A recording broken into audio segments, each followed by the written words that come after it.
લાખણી તાલુકાના ડેરા ગામની દૂધ મંડળીના મંત્રી અને ચેરમેન સાથે દૂધ ગ્રાહકોએ ઉચાપતનો આક્ષેપ કર્યો છે, જે સમગ્ર મામલે દૂધ ગ્રાહકોએ દિયોદર પોલીસ મથકે લેખિત ફરિયાદ આપી કસૂરવાર સામે ગુનો દાખલ કરી યોગ્ય કાર્યવાહી કરવા માંગ કરી છે। લાખણી તાલુકાના ડેરા ગામની દૂધ મંડળીના વર્તમાન મંત્રી અને ચેરમેન દ્વારા મોટી ઉચાપત કરવામાં આવી હોવાના આક્ષેપને લઈ ડેરા ગામના દૂધ ગ્રાહકો મોટી સંખ્યામાં દિયોદર પોલીસ મથકે પહોંચ્યા, જેમાં પોલીસ મથકે ડેરા દૂધ મંડળીના મંત્રી ચેરમેન સામે ઉચાપતનો આક્ષેપ કરી પોલીસ મથકે લેખિત ફરિયાદ આપી હતી। આ બાબતે દૂધ ગ્રાહકોએ આક્ષેપ કરતા જણાવેલ કે ડેરા દૂધ મંડળીમાં મંત્રી અને ચેરમેન દ્વારા ખોટા બિલો ઉઘરાવી મોટી ઉચાપતો કરવામાં આવી છે। અંદાજિત 2 કરોડથી વધુ રકમના ખોટા બિલો બનાવી ઉચાપત કરી છે। અમારા ગામના જાગૃત નાગરિકે આરટીઆઈ હેઠળ માહિતી માંગતા સમગ્ર મામલો સામે આવ્યો છે, જે બાબતે દિયોદર પોલીસ વિભાગ અને બનાસ ડેરી સુધી અમોએ રજૂઆત કરી છે। અમને યોગ્ય ન્યાય મળવો જોઈએ। આ બાબતે અરજદાર સંજયભાઈ ચૌધરી આક્ષેપ કર્યો કે અમો આજે દિયોદર પોલીસ મથકે અરજી આપવામાં આવ્યા છીએ, જેમાં દૂધ ડેરીના ગ્રાહકોને વિશ્વાસમાં લીધા વિના મંત્રી અને ચેરમેન દ્વારા 11 વર્ષમાં ખોટા બિલો બનાવી મોટી ઉચાપત કરાઈ છે। અમોએ અગાઉ પણ રજૂઆત કરી છે અને હાલ પોલીસ મથકે લેખિત ફરિયાદ આપવામાં આવ્યા છે। બ્યુરો રિપોર્ટ મહેશ બી પ્રજાપતિ વાવ થરાદ। ડેરીની માગણીની રજૂઆત કરીને આવ્યા હતા। ડેરીમાં ભ્રષ્ટાચારો છે, આખો ગોમ ભેળો જઈને આવ્યો છે, તે એનું તમે ગમે તે અમને નિરાકરણ પોલીસ સ્ટેશન હાલે એ બદલે આવ્યા હતા। ખરો ખોટો તો કરે જ છે અને કહેવાતા એની હોમો થાય છે અને એમાં બરાબર અમને તમે શાહકાર હાલશે પોલીસ એમાં એ બદલે આવ્યા હતા સાહેબ।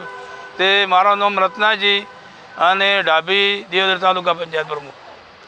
ડેરીના મંત્રી અને ચેરમેન આ બેના ઉપર અમે ફરિયાદ આપવા માટે હાલ આવેલા છે। ડેરા ડેરીમાં 2,07,27,939 રૂપિયાનું અમને આરટીઆઈ માહિતી 11 વર્ષની આરટીઆઈ માહિતી ઓકડાકીય માહિતીના આધારે ઉચાપત કરેલી જોવા મળે છે। એમાં લાઇટ બિલમાં 4,70,000 કરવામાં આવેલું છે, મકાનમાં 29 લાખ રૂપિયા કરવામાં આવેલું છે, 11 વર્ષના દૂધ વધારામાં 67 લાખ કરવામાં આપેલું છે, ડીઝલમાં કરવામાં આવેલું છે, વૃક્ષોમાં કરવામાં આવેલું છે, બળતણમાં કરવામાં આવેલું છે, બરાબર। સભાસદ બોનસ 19 લાખ અને 31,000 ડાયરેક્ટ પચાવવા પાડી છે। ગામમાં 1 રૂપિયો કોઈને બોનસ આપવામાં આવેલી નથી। આ મોટી સંખ્યામાં મોટા આંકડામાં ભ્રષ્ટાચાર કરવામાં આવેલું છે। ઉચ્ચ રજિસ્ટ્રાર સાહેબને 2 વખત અરજીઓ આપી છે, 14/10 આપી હતી અને 19/12 આપી હતી। પછી મેનેજિંગ ડિરેક્ટર સાહેબ બનાસ ડેરીમાં પણ એમની અરજી આપી હતી। એવી છે કે ભાઈ અમને હિસાબ મળવો જોઈએ ડેરીનો અને જે તે ભ્રષ્ટાચાર થયેલો છે એ અમને યોગ્ય નિયમ પ્રમાણે અમને વળતર મળવી જોઈએ, બરાબર છે। એના માટે અમે અહીંયા પોલીસ સ્ટેશને ફરિયાદ કરવા માટે આવેલા છીએ।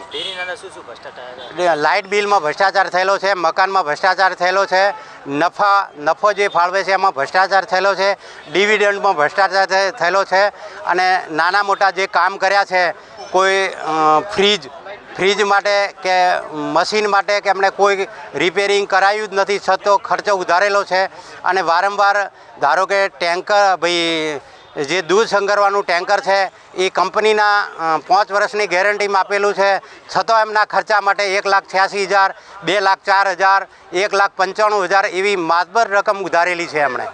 ગામની ડેરીમાં 2 કરોડ ઉપરનો ભ્રષ્ટાચાર થયેલો હોવાથી અમે દિયોદર પોલીસ સ્ટેશનમાં અરજી લઈને આવ્યા છીએ।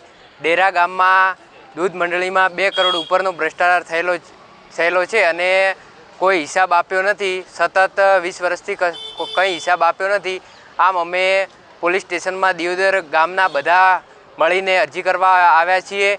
એટલે મારી એક નમ્ર વિનંતી છે કે આની કંઈક કાર્યવાહી થાય અને ફરિયાદ દાખલ કરી છે અમે, એટલે એની કંઈક કાર્યવાહી થાય।